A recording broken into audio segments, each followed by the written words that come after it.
Hello viewers, எல்லாருக்கும் வணக்கம். நம்ம இந்த வீடியோவில் ஃபஸ்ட்டு மார்ச் 2024 மார்க்கெட் அப்டேட்டை பார்க்கலாம். அப்புறம் ஸ்டாக்ஸ் டாடா ஸ்டீல், ஜேஎஸ்டபிள்யூ ஸ்டீல், எல்என்டி இதெல்லாம் இதுக்காக ரேலி ஆச்சுது. சன் ஃபார்மா, ஹெச்எல் டெக்னாலஜிஸ், டாக்டர் ரெட்டிஸ் லேப் இதெல்லாம் இதுக்காக விழுந்துச்சு. எஃப்ஐஎஸ்டிஎஸ் இவங்கெல்லாம் வந்து எவ்வளோ க்ரோர்ஸ்க்கு ஸ்டாக்ஸை பை அண்ட் செல் பண்ணியிருக்கிறாங்க. யூஎஸ் மார்க்கெட் வந்து எதுக்காக ரேலி ஆச்சுது, கிரிப்டோ, க்ரூடு, கோல்டு இதோட ரேட்ஸ் எல்லாத்தையும் நம்ம இந்த வீடியோவில் பார்க்கலாம். ஃபஸ்ட்டு வந்து மார்க்கெட் அப்டேட்டை பார்த்துடலாம். அதுக்கு முன்னாடி நீங்கள் நம்ம சேனலை சப்ஸ்கிரைப் பண்ணாமல் இருந்தால் மறக்காமல் சப்ஸ்கிரைப் பண்ணுங்கள். நிஃப்டி பார்த்திங்கன்னா யாருமே எதிர்பார்க்காத அளவுக்கு ஒரு 355 பாயிண்ட் வந்து ஒரே நாளில் ரேலி ஆகிருக்குது. ஸோ இது வந்து யாருமே எக்ஸ்பெக்ட் பண்ணாத ரேலி. பட் வந்து 2 நாளாக அது வந்து பயங்கரமாக விழுந்துச்சு. அதோட ஒரு எஃபெக்டில் தான் வந்து நிஃப்டி வந்து இந்த அளவுக்கு வந்து ரேலி ஆகிருக்குது. கிஃப்ட் நிஃப்டியும் பார்த்திங்கன்னா ஒரு 60 பாயிண்ட் வந்து பாசிட்டிவில் தான் காட்டுது. அது மட்டும் இல்லாமல் இப்போதைக்கு வந்து ரெசிஸ்டன்ஸ் வந்து 22,000லேருந்து 22,200க்கு மூவ் ஆகிருக்குது ரெசிஸ்டன்ஸு. இதில் வந்து பயங்கரமான ரெசிஸ்டன்ஸ் இருக்குது. அப்புறம் சப்போர்ட்டு பார்த்திங்கன்னா 22,800ல் இருக்குது. ஸோ இதே மாதிரி ரேலி ஆகிட்டு இருந்துச்சுன்னா இது வந்து இன்னும் கொஞ்சம் நாளில் வந்து 25,000ஐயும் இது ரீச் பண்ணுறதுக்கான வாய்ப்புகள் வந்து ரொம்பவே அதிகமாக இருக்குது. அப்புறம் ஸ்டாக்ஸை பார்த்தோம் அப்படின்னா டாடா ஸ்டீல் வந்து ஒரு 9 பாயிண்ட் வந்து ரேலி ஆகிருக்குது. ஜேஎஸ்டபிள்யூ வந்து ஒரு 36 பாயிண்ட் வந்து ரேலி ஆகிருக்குது. இதுக்கு ரீசன் என்னென்னு பார்த்தோம் அப்படின்னா குளோபல் மார்க்கெட்லேயே ஸ்டீலோட டிமாண்ட் வந்து ரொம்பவே அதிகமாக இருக்குது. அதுதான் வந்து இந்த 2 ஸ்டீல் கம்பெனி வந்து இந்த அளவுக்கு ரேலி ஆனதுக்கு காரணம். அதாவது சைனாவில் வந்து கொஞ்சமாக இம்ப்ரூவ்மெண்ட் தெரியுதுன்னு சொல்லியிருக்கிறாங்க. ஸோ அங்கே கன்ஸ்ட்ரக்ஷன் ஒர்க்கெல்லாம் பழையபடி வந்து அதிகமாக வாய்ப்பு இருக்குது. அதனால் ஸ்டீலுக்கு டிமாண்ட் வந்து இன்க்ரீஸ் ஆகலாம் அப்படிங்கிற மாதிரி ஒரு ஸ்பெக்குலேஷன்ஸ் வந்து வந்திருக்குது. அதோட ஒரு இம்பேக்டில் தான் வந்து இந்த ஸ்டீல் கம்பெனிஸ் வந்து இந்த அளவுக்கு ரேலி ஆகிருக்குது. அது மட்டும் இல்லாமல் ஜேஎஸ்டபிள்யூ ஸ்டீலில் வந்து இன்னொரு நியூஸ் என்னென்னு பார்த்தோம் அப்படின்னா அவங்க வந்து ஒரு 143 மில்லியன் யூரோஸ் வந்து இட்டலியில் இன்வெஸ்ட் பண்ணுறதா சொல்லியிருக்கிறாங்க யூரோப்பில். அதாவது அந்த இன்வெஸ்ட்மெண்ட்டோட ஒரு இம்பேக்ட்டும் வந்து ஜேஎஸ்டபிள்யூ ஸ்டீல் வந்து ரேலி ஆனதுக்கு காரணம். அது மட்டும் இல்லாமல் ஜேஎஸ்டபிள்யூ ஸ்டீலோட மார்க்கெட் கேப் வந்து இந்த ரேலிக்கு அப்புறமா 2 லட்சம் கோடியை தாண்டி இருக்குது. அப்புறம் எல்என்டியை பார்த்தோம் அப்படின்னா எல்என்டி வந்து அவங்களோட ஃபஸ்ட்டு ஹைட்ரோஜன் எலக்ட்ரோலைசர்ஸ் அப்படிங்கிற ஒரு ஹைட்ரஜனை பிரித்தெடுக்கக்கூடிய, அதாவது ஹைட்ரஜனை ஃபியூவலாக யூஸ் பண்ணுறாங்க நிறைய விஷயங்களுக்கு. ஸோ அந்த ஃபியூவலை எடுக்கிறதுக்கான ஒரு ப்ராஜெக்டை வந்து அவங்க ஸ்டார்ட் பண்ணியிருக்கிறாங்க. அதை வந்து அந்த நியூஸ்னால் பார்த்திங்கன்னா எல்என்டி வந்து நல்லாவே ரேலியாக இருக்குது. ஏன்னா ஹைட்ரஜன்லாம் பார்த்திங்கன்னா அந்த நோ எமிஷன் ஃபியூவல் கூட சேர்ந்ததாக வரும். ஏன்னா நிறைய வந்து ஃபியூவல்னால் வர எமிஷன்ஸை வந்து அதாவது கண்ட்ரோல் பண்ணணும் அப்படிங்கிறதுக்காக தான் வேர்ல்டில் இருக்கிற நிறைய கவர்மெண்ட்ஸ் வந்து ஸ்டெப்ஸ் எடுத்துகிட்ருக்காங்க.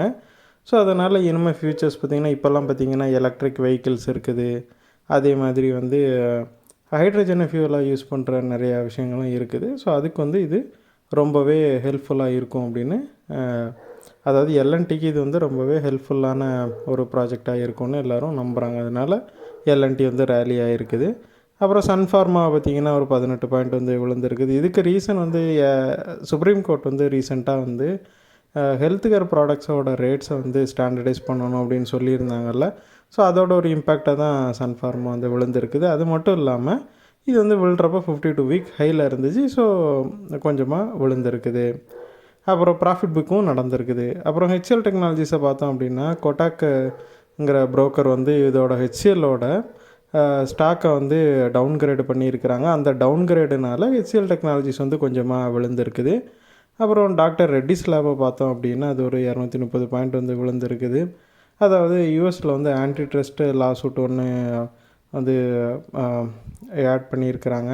ஸோ அந்த லா சூட்டில் வந்து இவங்களோட நேம் இருக்குது, டாக்டர் ரெட்டிஸ் லேபோட நேமு. ஸோ அந்த ஆன்டி ட்ரஸ்ட்டு லா சூட்டில் வந்து இவங்களோட நேம் வந்து ஆட் ஆனதுனால டாக்டர் ரெட்டிஸ் லேப் வந்து கொஞ்சமாக சரிஞ்சிருக்குது. அப்புறம் எஃப்ஐஎஸை பார்த்தோம் அப்படின்னா அவங்க வந்து 2வது கண்டினியூஸ் டேவாக பை பண்ணுறாங்க. அவங்க ஒரு 128 கோடிக்கு பை பண்ணியிருக்கிறாங்க. அப்புறம் டிஎஸை பார்த்தோன்னா ஒரு நாள் செல் பண்ணியிருந்தாங்க, இப்போ மறுபடியும் பை பண்ணியிருக்கிறாங்க. அவங்க வந்து ஒரு 3,814 கோடிக்கு வந்து பை பண்ணியிருக்கிறாங்க. 2 பேருமே பை சைடில் இருக்கிறாங்க. நேற்று எப்படி அதாவது வியாழக்கிழமை எப்படி 2 பேருமே செல் சைடில் இருந்தாங்களோ இப்போ 2 பேருமே பை சைடில் இருக்கிறாங்க. ஸோ இந்த பையோட ஒரு இம்பேக்ட்டு தான் வந்து இந்த அளவுக்கு 355 கோடிக்கு வந்து 355 பாயிண்ட்ஸ் வந்து நிஃப்டி ரேலியானது. ஏன்னா டிஏஎஸ் போட மட்டுமே பார்த்திங்கன்னா ஏறக்குறைய ஒரு 4000 கோடிக்கு வந்து பை பண்ணிட்டாங்க. அது மட்டும் இல்லாமல் எஃப்ஐஸ் வந்து செல் பண்ணவும் இல்லை. ஸோ ஃபுல் அண்ட் ஃபுல் பைங்கிறதுனால ரீட்டைல் இன்வெஸ்டர்ஸும் பை மோடுக்கு போயிருக்க வாய்ப்பு அதிகமாக இருக்குது. ஸோ அதனால் இந்த அளவுக்கு ரேலியை ஒரே நாளில் கொடுத்துச்சு. அப்புறம் எஃப்ஐஎஸை பார்த்தோம் அப்படின்னா 2024 ஸ்டார்ட் ஆனதுலேருந்து இது வரைக்கும் ஏறக்குறைய 51,811 crore வந்து செல் பண்ணியிருக்கிறாங்க. ஸோ 50,000 கோடிக்கு மேலான அளவுக்கு வந்து அவங்க செல் மட்டும்தான் பண்ணியிருக்கிறாங்க. டிஎஸை பார்த்தோம் அப்படின்னா அவங்க வந்து 55,000 கோடிக்கு அவங்க வந்து ஒரு பையை பண்ணியிருக்கிறாங்க. ஸோ ரெண்டு பேரை கம்பேர் பண்ணும்போது டிஏஎஸோட பை தான் வந்து அதிகமாக இருக்குது.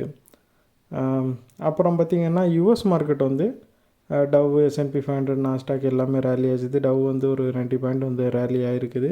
S&P 500 ஒரு 40 பாயிண்ட்டும், நாஸ்டாக் வந்து ஒரு 183 பாயிண்ட்டும் ரேலி ஆகிருக்குது.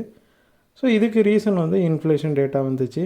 அது வந்து எஸ்டிமேட் என்ன பண்ணியிருந்தாங்களோ அதுக்கு ஏற்ற மாதிரியே வந்திருந்ததுனால ரேட் ஹைக்கு பண்ணிகிட்டு இருந்தாங்கள்ல, அதை வந்து ரேட் கட் வந்து இந்த குவார்ட்டரில் இல்லைனாலும் அடுத்த குவார்ட்டரில் டெஃபினட்டாக வந்து பண்ணுறதுக்கான வாய்ப்புகள் அதிகமாக இருக்குது, அதாவது அதிகமாக இருக்கும் அப்படின்னு மக்கள் நம்புகிற அளவுக்கு இந்த டேட்டா வந்து ஒரு நம்பிக்கையை கொடுத்துருக்குது.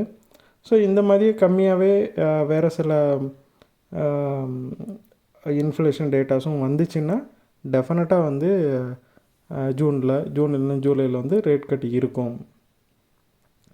அப்புறம் கிரிப்டோவை பார்த்தீங்க அப்படின்னா பிட்காயின் வந்து ஸ்லைட்டாக விழுந்திருந்தது, மறுபடியும் ஒரு 1397 பாயிண்ட் வந்து ரேலி ஆகிருக்குது. அதாவது பேங்க் ஆஃப் அமெரிக்காவோட அதாவது மெரில் லிஞ்ச், அப்புறம் வந்து வெல்ஃபேர்கோ, இவங்கெல்லாம் வந்து விருப்பப்படுற அவங்களோட கஸ்டமர்ஸ்க்கு வந்து பிட்காயின் ETF வந்து ஆஃபர் பண்ணுறதா ஒரு நியூஸ் வெளியே வந்திருக்குது. அது மட்டும் இல்லாமல் ரொம்பவே பெரிய புரோக்கரான மார்கன் ஸ்டான்லி பார்த்திங்கன்னா ஸ்பாட் பிட்காயின் ETFக்கு வந்து அவங்க சில எவாலுவேஷன்ஸை பண்ணிகிட்ருக்காங்க. ஸோ அவங்களும் வந்து இந்த ETF கொடுக்கறதுக்கான வாய்ப்புகள் வந்து நியர் ஃபியூச்சரில் அதிகமாக இருக்குது அப்படின்னு சொல்கிறாங்க. ஸோ இந்த நியூஸஸ் வந்து ஏற்கனவே கொழுந்து விட்டு எரிஞ்சிட்ருக்கிற அந்த கிரிப்டோ மார்க்கெட்டில் வந்து கூட கொஞ்சம் ஃபியூவலை சேர்த்த மாதிரி ஆகிடுச்சு. ஸோ இதனால் நல்ல ரேலியை பார்த்துட்ருக்குது கிரிப்டோ மார்க்கெட்டு. அப்புறம் க்ரூடை பார்த்திங்க அப்படின்னா பிரெண்ட் வந்து 1.48 வந்து அதிகமாக ரேலி ஆகிருக்குது. ஸோ அதுக்கு ரீசன் வந்து காசாவில் மறுபடியும் அந்த ப்ராப்ளம் வந்து கொஞ்சமாக இன்க்ரீஸ் ஆகிடுச்சு. ஸோ இது வந்து சப்ளையை பாதிக்கலாம் அப்படிங்கிற மாதிரி ஒரு டவுட் இருக்கிறதுனால இந்த மாதிரி ரேலி ஆகிருக்குது. அப்புறம் கோல்டை பார்த்தோம் அப்படின்னா அது ஒரு 36 பாயிண்ட் வந்து ரேலி ஆகிருக்குது. இதுக்கு ரீசன் வந்து இன்ஃப்ளேஷன் டேட்டா வந்து எக்ஸ்பெக்ட் பண்ண மாதிரியே வந்திருக்குது. அதனால் யூஎஸில் ரேட் கட் வந்து இன்னும் ஃபியூ மந்த்ஸில் இருக்கும். அதாவது ஃபெட்டோட இன்ட்ரெஸ்ட் ரேட் கட் வந்து இன்னும் கொஞ்சம் நாளில் இருக்கும் அப்படின்னு எல்லாருக்கும் ஒரு ஹோப்பு புதுசாக வந்திருக்குது. அதோட இம்பேக்டில் வந்து கோல்டு ரேலி ஆகிருக்குது. அப்புறம் இந்தியாவில் பார்த்தோம் அப்படின்னா கவர்மெண்ட் வந்து விண்ட்ஃபால் டேக்ஸை வந்து இன்க்ரீஸ் பண்ணியிருக்கிறாங்க பெட்ரோலியம் ப்ராடக்ட்ஸ்க்கு. ஸோ பெட்ரோலியம் க்ரூடு ரிலேட்டடான கம்பெனிஸ்க்கு வந்து இது கொஞ்சமாக ஒரு நெகட்டிவான நியூஸாக அமையலாம். இந்த வீடியோவில் நான் உங்களுக்கு கொடுத்த இன்ஃபர்மேஷன்ஸ் எல்லாம் கண்டிப்பாக ஹெல்ப்ஃபுல்லாக இருந்திருக்கும் நான் நம்புகிறேன். இது உங்களோட ஃபியூச்சர் ட்ரேடிங் செஷனுக்கு கண்டிப்பாக ஹெல்ப் பண்ணும். இந்த வீடியோ உங்களுக்கு பிடிச்சிருந்துச்சின்னா லைக் பண்ணுங்கள், ஷேர் பண்ணுங்கள், மறக்காமல் சேனலுக்கு சப்ஸ்கிரைப் பண்ணுங்கள். அப்படியே இந்த பெல் ஐக்கானை கிளிக் பண்ணிங்கன்னா டெய்லி அப்டேட்ஸ் தவறாமல் கிடைக்கும். தேங்க்ஸ் ஃபார் வாட்சிங், கீப் சப்போர்ட்டிங். நான் இன்னொரு வீடியோவில் உங்களை சந்திக்கிறேன். தேங்க்யூ.